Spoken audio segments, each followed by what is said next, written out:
আসসালামু আলাইকুম। আল আনাম অ্যাগ্রোতে আপনাদের সবাইকে স্বাগতম। পূর্বের ভিডিওতে আপনারা দেখেছেন সকালে উঠে আমাদেরকে গরুর ঘরে কত কাজ করতে হয়। সম্পূর্ণ ঘর পরিষ্কার করা, ধোয়া, গরুর গায়ে ময়লা লেগে থাকলে সেগুলো ধোয়া। তো সেগুলোর পরে আমাদের মূল কাজ শুরু হয় দুধ দহন করা। দুধ দহনটা হয়তো অনেকের কাছেই ভালো লাগে, আবার অনেকের কাছেই কষ্টসাধ্য মনে হয়। কিন্তু আমরা যারা খামারি আছি আমাদের কিছু করার নেই। আমাদের যেমনই হোক আমাদেরকে দুধ দহন করতেই হবে। এই যে দেখতে পাচ্ছেন, এটা হলো আমাদের প্রথম গরু, এবং প্রথম গরুর এটা হলো বড় বাচ্চা। তো এখন যেটা করছিলাম সেটা হলো দুধ পোষণানো বলে। এক এক অঞ্চলে বা এক এক এলাকাতে এটাকে এক এক নামে হয়তো ডাকে। আমাদের এখানে আমরা এটাকে পোষণানো বলে থাকি। তো পোষণানো হওয়া শেষে গরুর বাছুরটাকে তার জায়গাতে বেঁধে দিয়ে সুন্দর করে হাত মুছে বালতিতে পানি নিয়ে ওর পায়ের নিচে সুন্দরভাবে আবারও পরিষ্কার করে বসে যাই দুধ দহন করতে। তো দুধ দহন করার আগে ওদের বাটে আমরা সরিষার তেল মেখে নেই, যেন বাটটা পিচ্ছিল হয় এবং আমাদের দুধ দহন করতে সুবিধা হয়। দুধ দহন করাটা আসলে অনেক মজার একটা কাজ।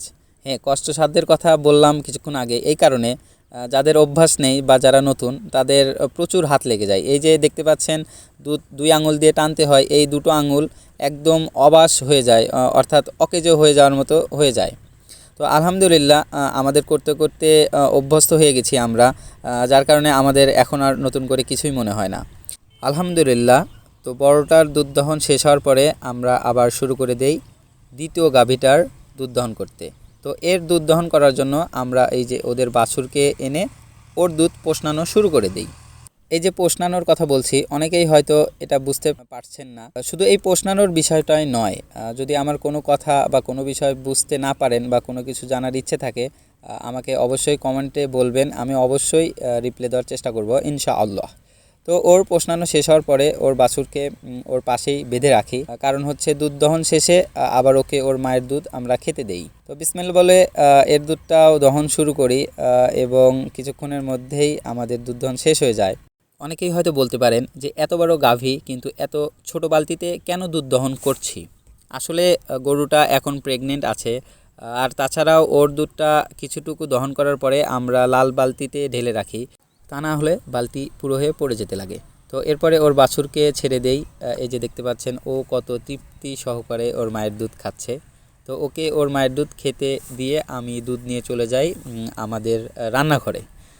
ওখান থেকে মূলত আমাদের দুধগুলো বলতে পারেন ডেলিভারি দিয়ে থাকি আমরা। আলহামদুলিল্লাহ আমাদের গরুর দুধের কোয়ালিটি অনেক ভালো। তো যার কারণে আসলে আমাদের দুধগুলো বাজারে বিক্রি করতে হয় না। এই যে দেখতে পাচ্ছেন যে দুধগুলো ছোট ছোট বোতলে ভর্তি করছি, এগুলো আসলে মূলত আমাদের বাসার আশেপাশে যতগুলো বাসা আসে সবাই যার যার চাহিদা মতো প্রতিদিন সকালে এবং বিকেলে টাটকা টাটকা দুধ ওনারা নিয়ে যায়। আমাদের এখানে নর্মালি দুধের দাম ৬০ থেকে ৭০ টাকা আমরা বিক্রি করে থাকি। তো আপনাদের ওখানে দুধ কত করে বিক্রি হয় অবশ্যই কমেন্ট করে জানাবেন। আর একটা কথা বলি, সেটা হলো আমাদের ইনশাআল্লাহ ইচ্ছা আছে আমরা আমাদের দুধ দিয়ে নিজস্ব বায়ো প্রোডাক্ট তৈরি করব, যেমন ঘি, মিষ্টি, চিজ, পনির, এগুলো তৈরি করার ইচ্ছে আছে। তো আমাদের জন্য আপনারা অবশ্যই দোয়া করবেন, যেন আমরা আমাদের খামারকে এবং আমাদের স্বপ্নগুলোকে অনেক বড় করতে পারি। এবং আমিও আপনাদের জন্য দোয়া করব, ইনশাল্লাহ যার যার নেক স্বপ্নগুলো আছে সবার সব স্বপ্ন আল্লাহ তাআলা পূরণ করে দিন। আলহামদুলিল্লাহ, এভাবেই শেষ হয় আমাদের রোজকার সকালের কাজ। সবাই ভালো থাকবেন, আমাদের সঙ্গেই থাকবেন। আসসালামু আলাইকুম।